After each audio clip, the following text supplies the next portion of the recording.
kami semakin dekat dengan Tuhan. Terima kasih Tuhan Yesus, kami membuka hati kami duduk diam menyambut kebenaran firman-Mu. Dalam nama Tuhan Yesus, haleluya, amin. Puji Tuhan, dipersilakan duduk.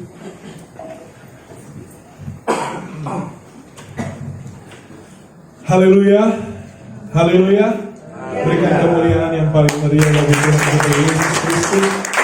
Senang sekali seminggu telah berlalu dan pada sore hari ini kita boleh sama-sama berkumpul menikmati anugerah kebesaran Tuhan. Ya, puji Tuhan, perlahan-lahan perlengkapan alat musik kita ya sedikit demi sedikit sudah mulai tercukupi ya. Beberapa waktu yang lalu saya beli drum ya dan bonus speaker ya, puji Tuhan ya, harganya jauh di bawah pasaran ya. Saya beli di orang bule ya, terus ditanya buat apa, saya bilang buat gereja. Wah, gerejanya di mana? Gerejanya di Kobram. Saya beli di Yarabongga dan kemudian beberapa hari yang lalu saya beli juga speaker kecil ini buat gitar dan beli juga splitter dan stand gitar ya, dan ada beberapa alat yang lain juga ya, puji Tuhan lewat Bapak Dandi ya, dia bantu untuk beli online ya. Puji Tuhan, semua perlahan-lahan mulai tercukupi ya, terpenuhi ya alat musik kita ya. Kita berdoa biar semuanya hanya untuk hormat kemuliaan bagi nama Tuhan saja ya. Puji Tuhan, tidak berlama-lama kita lihat kebenaran firman Tuhan dan kita akan membaca di dalam Markus pasal 10. Di dalam Markus pasal 10 ayat yang ke-46 mulai sampai ayat yang ke-52. Injil Markus pasal yang ke-10 ayat 46 mulai, Yesus menyembuhkan Bartimeus. Lalu tibalah Yesus dan murid-muridnya di Yerikho. Dan ketika Yesus keluar dari Yerikho bersama-sama dengan murid-muridnya dan orang banyak berbondong-bondong, ada seorang pengemis buta yang bernama Bartimeus, anak Timeus, duduk di pinggir jalan. Ketika didengarnya bahwa itu adalah Yesus orang Nazaret, mulailah ia berseru, Yesus anak Daud, kasihanilah aku. Banyak orang menegurnya supaya ia diam, namun semakin keras ia berseru, anak Daud, kasihanilah aku. Lalu Yesus berhenti dan berkata, panggillah dia. Mereka memanggil orang buta itu dan berkata kepadanya, kuatkan hatimu, berdirilah, ia memanggil engkau. Lalu ia menanggalkan jubahnya. Ia segera berdiri dan pergi mendapatkan Yesus. Tanya Yesus kepadanya, apakah yang kau kehendaki supaya aku perbuat bagimu? Jawab orang buta itu, Rabuni, supaya aku dapat melihat. Lalu kata Yesus kepadanya, pergilah, imanmu telah menyelamatkan engkau. Pada saat itu juga melihatlah ia, lalu ia mengikut Yesus dalam perjalanan. Kita melihat satu kisah yang luar biasa ya, seorang buta yang bernama Bartimeus ya. Mungkin cerita ini kita sudah dengar dari sekolah minggu, tapi ada hal-hal poin penting yang perlu kita ulangi dan kita renungkan. Dari kisah Bartimeus ada banyak hal yang perlu kita pelajari dan perlu kita renungkan sebagai orang percaya kepada Yesus. Kenapa? Dari kisah Bartimeus ada poin-poin yang sangat penting yang perlu kita pahami. Sesungguhnya kita mengiring Tuhan, sejauh mana kita melangkah dan sejauh mana iman kita, ya, sejauh mana kesetiaan kita. Di sini kita belajar dari seorang yang bernama Bartimeus, seorang yang buta, miskin, dan dia pekerjaannya hanya meminta-minta. Tapi dari Bartimeus kita pelajari nilai-nilai penting sebuah iman kepercayaan kepada Yesus dan iman yang tidak pernah tergoyahkan dari Bartimeus ya. Alkitab mencatat Bartimeus anak Timeus ya, seorang yang buta ya, yang disembuhkan oleh Yesus. Dia memperoleh sebuah kasih karunia dan anugerah daripada Tuhan ya. Tidak banyak menjelaskan detail tentang Bartimeus ini. Tidak banyak menjabarkan tentang kehidupannya. Tapi di sini Alkitab mencatat bahwa dia seorang buta, ya, dia seorang pengemis, dan dia seorang anak dari bapak Timeus. Ya, di sini dikatakan Bartimeus, anak Timeus. Ya, dari status sosial dia adalah orang yang seperti yang saya katakan tadi, marginal, ya, orang yang di bawah. Ya.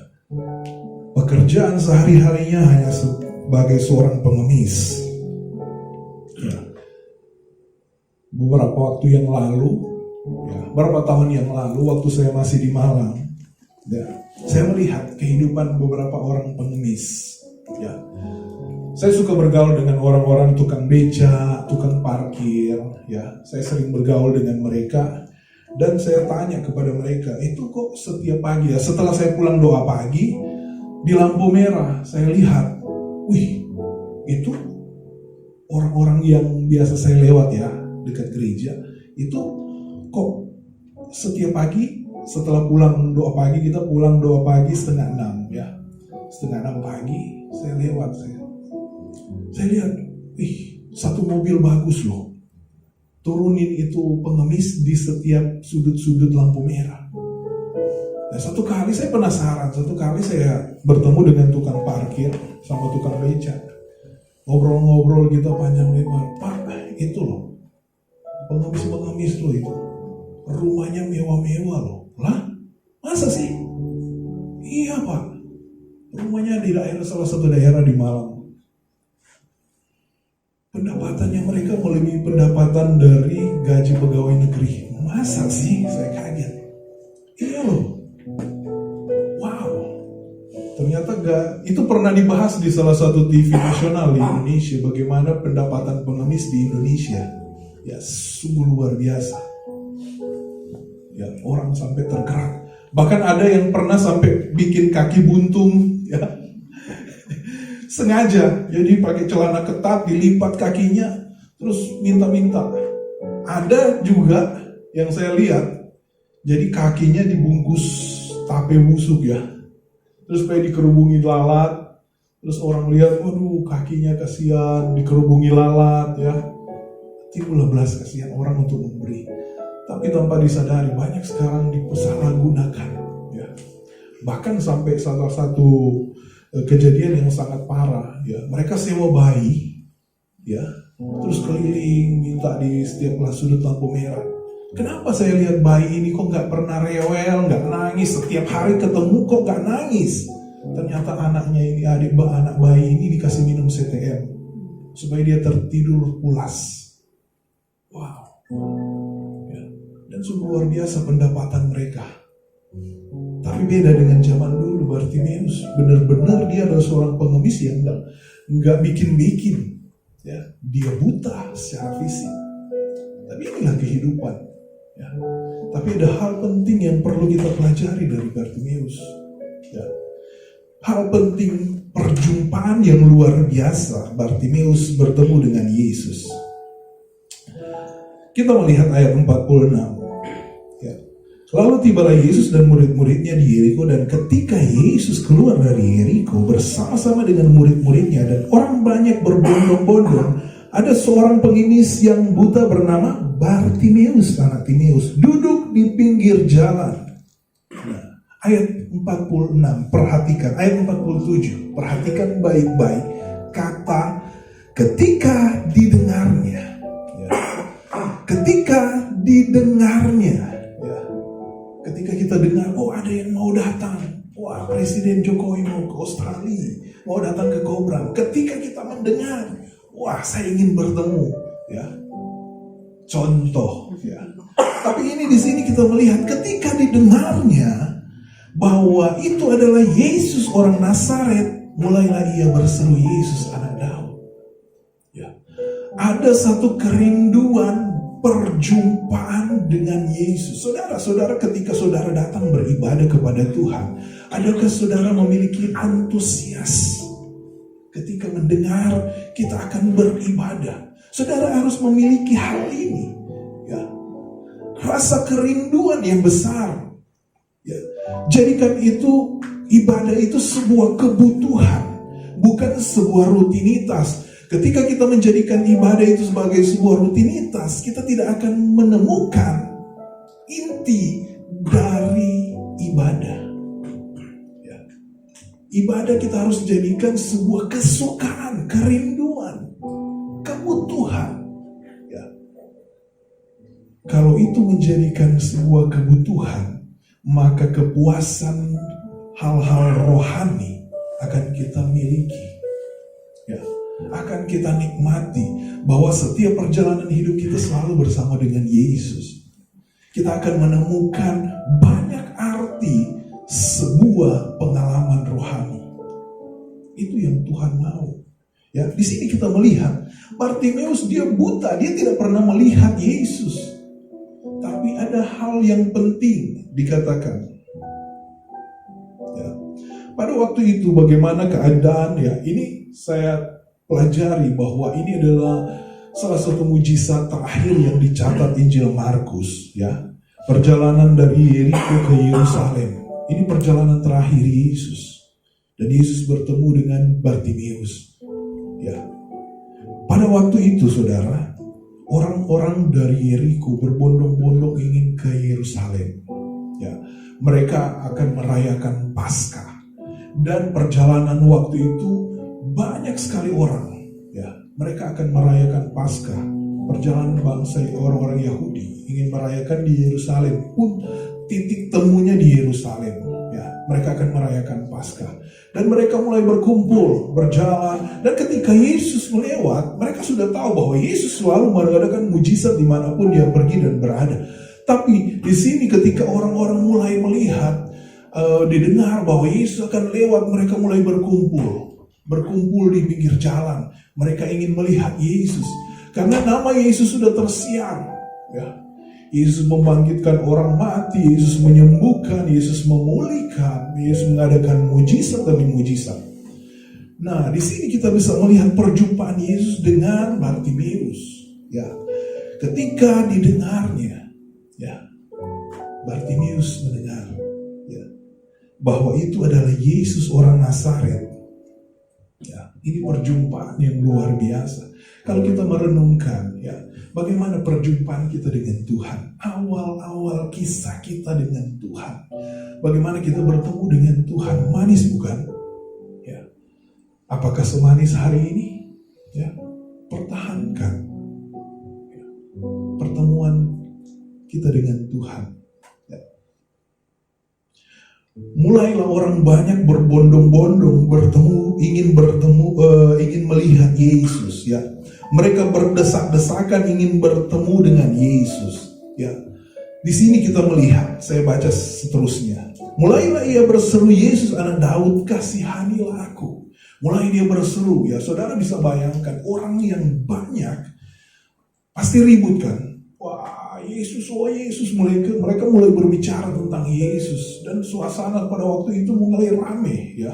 Mungkin seperti contoh, ya, orang-orang lagi kampanye di Indonesia, ya. Wah, Prabowo mau datang, wah Ganjar mau datang, Anies, wah itu sampai mau jalan aja sulit, ya. Mereka mulai berteriak Yesus, Yesus, Yesus, Yesus, berdesak-desakan.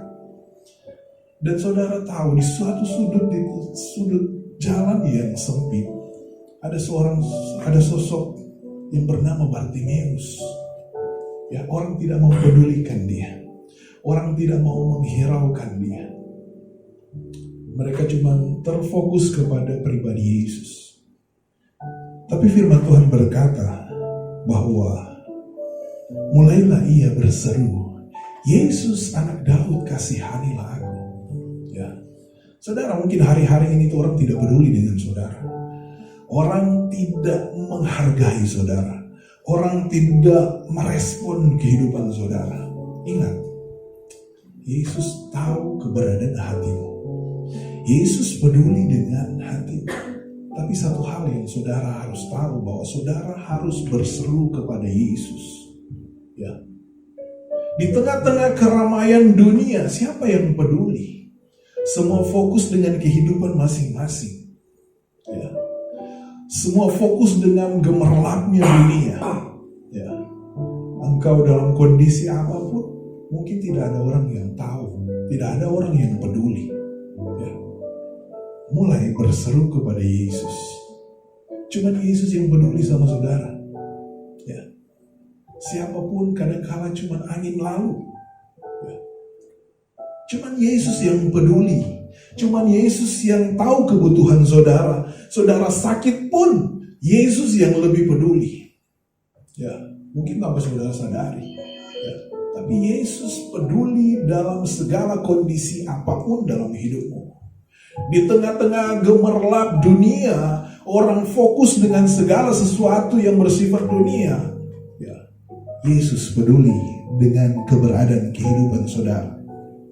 Ya, ketika didengarnya bahwa itu adalah Yesus anak Daud, Yesus orang Nazaret, mulailah ia berseru, Yesus anak Daud, kasihanilah aku. Ayat 48, saudara perhatikan ayat 48. Banyak orang menegurnya supaya ia diam. Ya, saudara bisa bayangkan. Ya, banyak orang, Bartimeus, Yesus mau lewat. Jangan berisik Bartimeus, duduk diam di situ. Cuk. Kunci mulutmu Bartimeus. Tapi apa yang terjadi? Dia tahu siapa Yesus. Makanya kita baca ayat 47 dikatakan ketika didengarnya bahwa itu adalah Yesus orang Nazaret. Bartimeus tahu siapa Yesus itu. Saudara juga harus tahu pribadi Yesus. Jangan saudara cuma mengenali Yesus tapi tidak tahu siapa pribadi Yesus. Ya. Bartimeus secara fisik dia buta. Secara jasmani dia buta. Tapi secara rohani dia tahu siapa Yesus itu. Secara rohani dia tahu siapa Yesus. Ya. Keterbatasan fisiknya tidak menghalangi perjumpaannya dia dengan Tuhan secara pribadi. Ya. Dia tahu, makanya dia berkata Yesus anak Daud. Dia tahu silsilah kehidupan Yesus. Berarti ya, ada nilai-nilai plus yang dimiliki oleh Bartimeus. Dia tahu siapa Yesus itu. Dia tahu.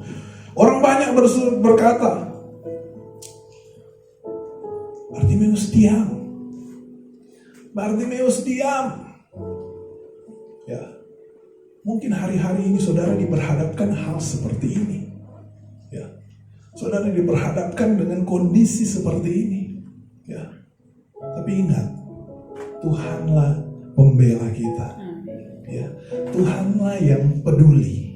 Di saat saudara berseru, Tuhan tahu loh. Ya. Tidak ada yang tersembunyi di hadapan Tuhan. Tuhan tahu. Lubuk hatimu yang paling dalam Tuhan tahu. Ya, Tuhan mengerti, seperti ada pujian, dia mengerti, dia peduli segala persoalan yang terjadi. Ya, jangan saudara beranggapan saya jauh dari Tuhan. Itu perasaan saudara. Tapi Tuhan dekat dengan saya dan saudara. Ya. Banyak orang menghalangi, banyak orang menghambat perjumpaan Yesus dengan Bartimeus. Tapi Bartimeus semakin dihambat, semakin dia lantang bersuara. Sampai benar-benar hati Tuhan tersentuh. Ya, ini yang harus kita miliki. Ya. Mungkin saudara dihadapkan dengan proses, banyak macam proses saudara hadapi.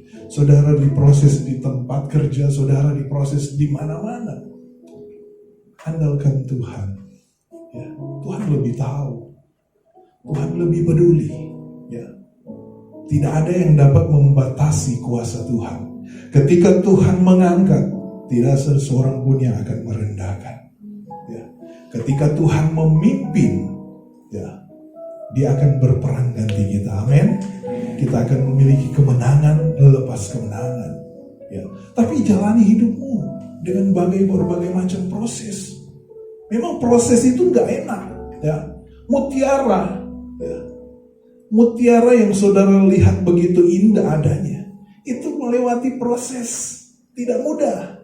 Ya, tidak mudah. Mutiara itu, ya, keong ya, dari keong. Itu ketika dia kena pasir, dia akan mengeluarkan seperti air mata. Ya. Dan perlahan-lahan dengan air mata itu, ya, dia mulai terbentuklah bola-bola kristal. Ya, tapi orang tidak tahu prosesnya kan. Orang cuma tahu mutiara. Tapi ada prosesnya. Saudara mungkin tidak sadar bahwa saudara sampai di tempat ini melewati banyak proses, ya. Mungkin anak-anak working holiday visa dari sebagian besar, ya, anak-anak working holiday visa, ya, dari ribuan bahkan jutaan orang mendaftar. Saudara adalah pilihan yang terbaik, ya. Walaupun banyak proses yang saudara lewati, saudara bisa datang di tempat ini sebuah proses, ya, sebuah jenjang yang tidak mudah, ya. Karena di sana banyak jutaan orang yang tertolak. Begitu juga ketika saudara diizinkan, saudara baik dari Indonesia, dari Malaysia, ya, ketika datang di tempat ini, saudara juga mengalami proses dari sebagian besar kandidat, saudara yang dipercaya. Tidak mudah kan? Tapi itu proses. Kalau tuh saudara ada di tempat ini, Tuhan izinkan saudara ada di tempat ini, melewati proses yang begitu panjang. Syukuri, nikmati. Jauh di sana banyak orang yang ingin, tapi tidak diizinkan. Ya. Kita lanjut, kita melihat bagaimana kehidupan Bartimeus, ya. Banyak orang menegurnya supaya diam. Namun semakin keras ia berseru, "Anak Daud, kasihanilah aku. Anak Daud, kasihanilah aku." Ya, minta belas kasihan. Lalu Yesus berhenti dan berkata, "Panggillah dia." Saudara, seruan saudara. Tuhan peduli loh. Apakah Tuhan tutup mata? Tuhan tidak pernah tutup mata. Dia peduli, dia mengerti bahasa tetesan air mata saudara. Ya. Di tengah kegemerlapan dunia, saudara berseru di tengah-tengah kehimpitan, keadaan kesulitan. Tetesan air mata. Yesus berkata, "Panggillah dia." Ini sesuatu hal perjumpaan yang luar biasa. Yesus berhenti dan berkata, "Panggillah dia." Mereka memanggil orang buta itu dan berkata kepadanya, "Kuatkan hatimu, berdirilah, ia memanggil engkau."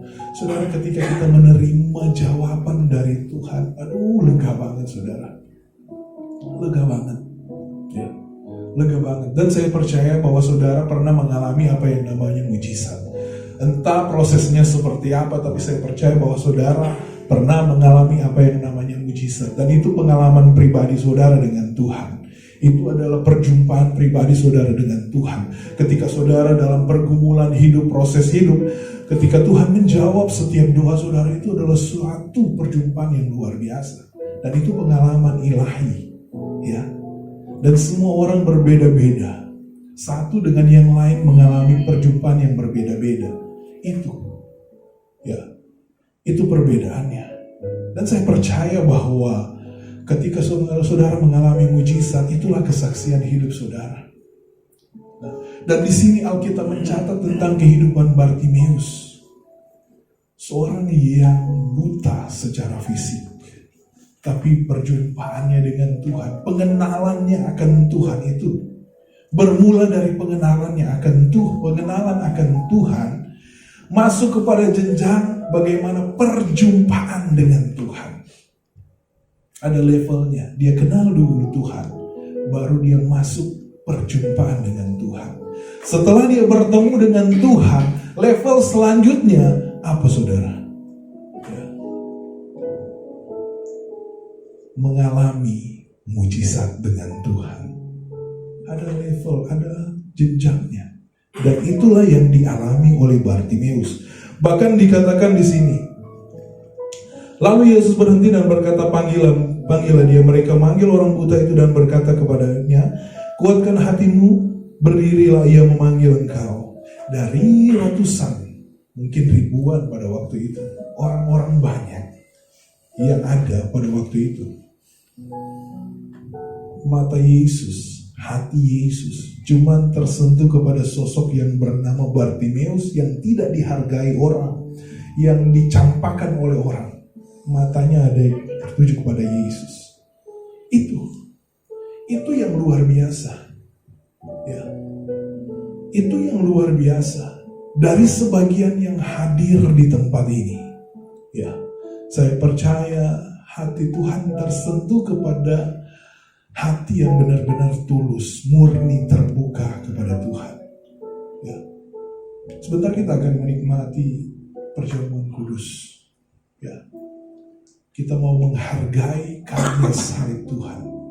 Kita mau menghargai pengorbanan Tuhan. Ya. Pengalaman Bartimeus ya adalah pengalaman yang terakhir, mujizat yang terakhir sebelum Yesus disalibkan. Ya, sebentar juga kita akan masuk pada Paskah, ya, di mana pengorbanan Yesus itu buat saya dan saudara. Ya, saya ringkas saja. Lalu ia menanggalkan jubahnya, ayat 50. Ia segera berdiri dan pergi mendapatkan Yesus. Satu hal yang perlu kita perhatikan, ayat 51. Tanya Yesus kepadanya, apakah yang kau kehendaki supaya aku perbuat bagimu? Saudara, ketika Yesus bertanya kepada saudara, ya, apa ya yang kau kehendaki supaya aku perbuat bagimu? Ya, itu yang menjadi doa. Saudara tidak usah jawab secara langsung. Tapi ketika ini pertanyaan datang kepada pribadi saudara, apa yang aku harus perbuat? Ya, yang kau kehendaki aku perbuat bagimu. Saudara jawab sendiri. Malam hari ini, biarlah ini yang menjadi doa saudara.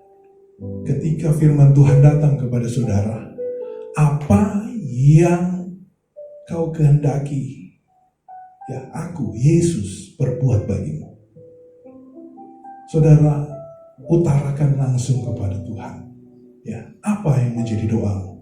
Apa yang menjadi pergumulanmu? Apa yang menjadi masalahmu? Malam hari ini, utarakan kepada Yesus.